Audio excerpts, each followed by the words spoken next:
Welcome. আমরা আলোচনা আমরা সলভ করব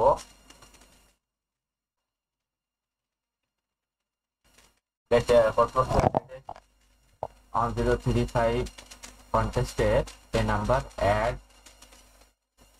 or XOR so আমরা পড়ি স্টেটমেন্টটা you are given two non negative integers a b you can apply two types of operations on a any number of times in any order আমি এর উপর দুটো অপারেশন করতে পারবো এর সাথে অন যোগ করতে পারবো আর এই অপারেশনের কস্ট হবে x আর এর সাথে অন এক্সর করতে পারবো আর এটার কস্ট হবে y. Now you are asked to make a equal to b. If it's possible, output the minimum cost, otherwise report it. যদি a কে b বানানো যায় তাহলে মিনিমাম কস্টটা প্রিন্ট করতে হবে, আর যদি পসিবল না হয় তাহলে আমাদের -1 প্রিন্ট করতে হবে। রিপোর্ট মিন্স -1, এই যে -1 প্রিন্ট করেছে। এখন আমরা একটু XOR এর প্রপার্টি যারা যায় না তাদেরকে একটু এক্সপ্লেন করব। তো এইখানে আমরা XOR এর কিছু প্রপার্টিজ দেখি। প্রপার্টিজ গুলো হলো যে আমরা যদি একটা ইভেন নাম্বার নেই, সাপোজ ইভেন নাম্বার নিলাম আমরা 6, তাহলে কথা ইভেন নাম্বারের লাস্টের ডিজিটটা 0 হয়, তাহলে 6 এর এটা হলো 6 এর বিট ওয়াইজে 6 এর বাইনারি ফর্মুলা এটা যদি আমি XOR করি 1 এর সাথে তাহলে এখানে আসবে 111। এইভাবে প্রতিটা ইভেন নাম্বারের সাথেই যখন আমি করব 4 এর 100, এখানে XOR করলে আমার 6 এর সাথে ইভেন নাম্বারের সাথে XOR করলে এখানে তাহলে 1 যোগ হলো, এটা হলো 7। 4 এর সাথে যখন XOR করব এটা হবে 1 0 1, এটা হলো 5। তাহলে এখানে হলো যে আমার ইভেন নাম্বারের সাথে যদি XOR করা হয়, ইভেন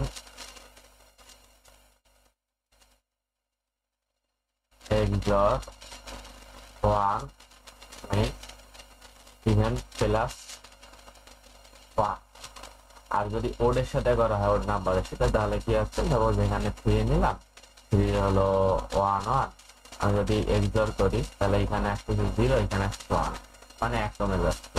তাহলে ওড এর সাথে XOR করলে এভাবে প্রতিটা ওড নাম্বারের সাথে যখনই আমরা XOR করব তখনই তাহলে ode XOR 1 equals odd -1।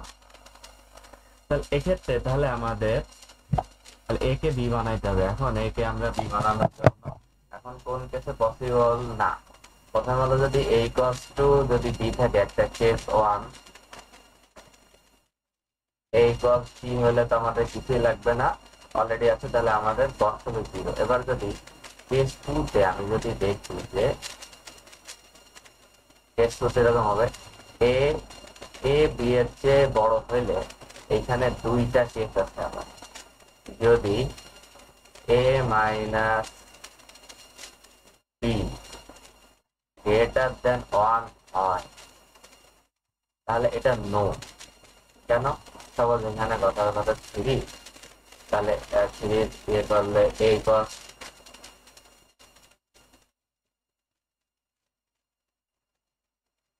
a equals 3, তাহলে 3 এখানে আসছে 1 1, আর a equals 1, তাহলে এখানে আসছে 1। এখন আমি যদি এখানে এটাকে XOR করি 3 এর সাথে 3 এর 1 এর সাথে XOR করলে আসবে হলো আমার 1 0, 1 কম বেশি, তো আমি কিন্তু পাচ্ছি না, আমি কিন্তু এখানে 1 এ যেতে পারতেছি না, কোনোভাবেই পসিবল না। আবার যদি আমি XOR করি একদিকে তো আমার 1 যোগ করতে হবে, আমি 1 যোগ করতে পারবো না XOR করতে পারবো। এখন 1 0 এর সাথে 1 0 মানে এখানে 2 + 1, ইকুয়ালস 3 আবার 3 তে চলে গেল। আর যদি আমি এটা আবার এক্সর করি 1 0 রে 1 0 এক্সর 1, তাহলে আবার কিন্তু আমার 3 তেই গেল। তো এখানে যখন ডিফারেন্সটা 1 এর বেশি হয়ে যাবে তখন আমি আর আগের জায়গায় যেতে পারবো, তখন আমার অ্যান্সার হলো না। এটা হলো আমার কেস 2 এর প্রথম কেস। কেস 2 এর প্রথম কেসে। এবার দ্বিতীয় কেসে যদি আমার 1 হয়, a মাইনাস বি ইকুয়াল যদি 1 হয়, তাহলে যদি এর মান যদি আমার ইভেন হয়, সাপোজ কথার কথা এখানে আমি দিলাম 4 হলো 1 0 0। এখন একসাথে আমি এক যোগ করতে পারবো অথবা 1 এর ইভেন এক্সর করতে পারবো, যেটাই করে আমার রেজাল্ট আসবে কিন্তু এক যোগ আসছে তাহলে 5, দুটোটাতে আমার রেজাল্ট আসবে 5। আমি কিন্তু সামনে তাহলে ইভেন হলে কিন্তু সামনে এগোবে, সামনে ও কিন্তু মান ইনক্রিজ হবে, ডিক্রিজ হবে না। তো আমার যদি এটা যদি 1 হয় তাহলে আমার চেক করতে হবে যে a is 4 then possible, yes, else no।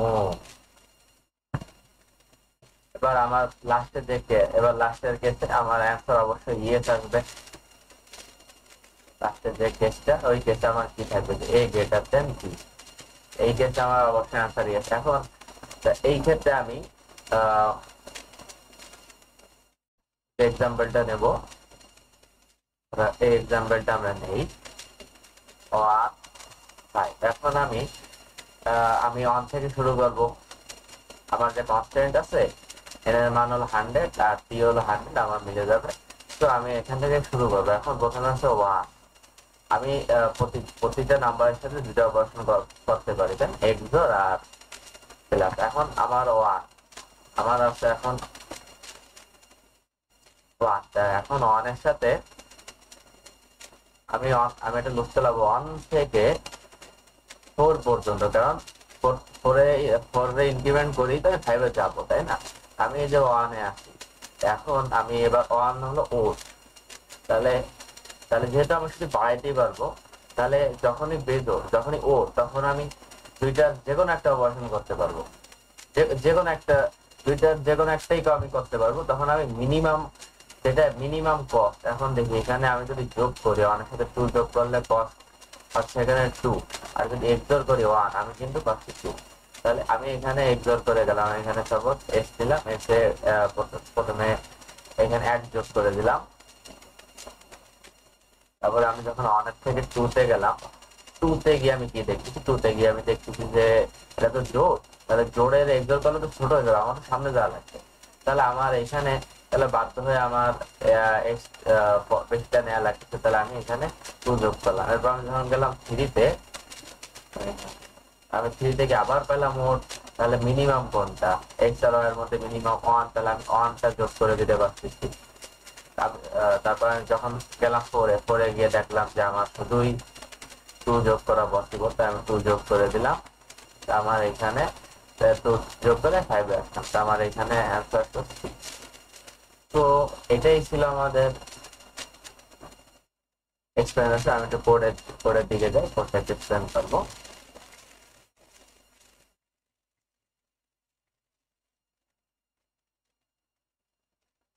প্রথমে আমরা ইনপুট টেক্সট কেসের ইনপুট নিলাম, এরপরে প্রতিটা টেক্সটের জন্য আমরা ফাংশন দেখলাম। এরপর আমি a ইকুয়াল টু b 0 দিয়ে দিলাম, তারপরে a greater than b and এবারে আমাদের যে কেসটা যদি a গ্রেটার দেন b হয় এবং যে কেসটা এক্সপ্লেন করা হয়েছে যে a minus b greater than 1, এটাও সেম কেস, একটু অন্যভাবে লেখা হয়েছে, এটাকে আপনারা ধরে নেন a minus b greater than 1। তাহলে আমার এখানে মাইনাস হয়ে যাচ্ছে।